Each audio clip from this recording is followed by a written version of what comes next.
start with you, Michael Arnold. If we could get to the crux of this here, the way the situation has boiled up recently, heated up recently, especially in the past 7 days, what do you make of this emergency meeting? What are you expecting for this to turn out as?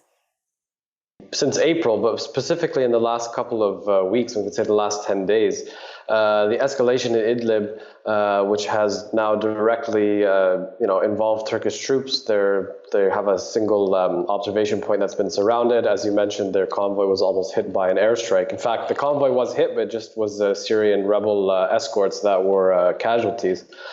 I think it's hard to say at this point what we might expect to see out of it. Definitely, there'll be a reopening discussion of the Astana process, particularly the Sochi agreement, which is supposed to have Idlib as a demilitarized zone. But at this point, I think it's hard to say. We may see a possible renegotiation of the agreement to actually shift the borders of where that agreement may lie. That's a possibility. But beyond that, I think a lot of different options are on the table. So when you say there are a lot of different options on the table, what exactly do you have in mind? What kind of options are available right now between Turkey and Russia?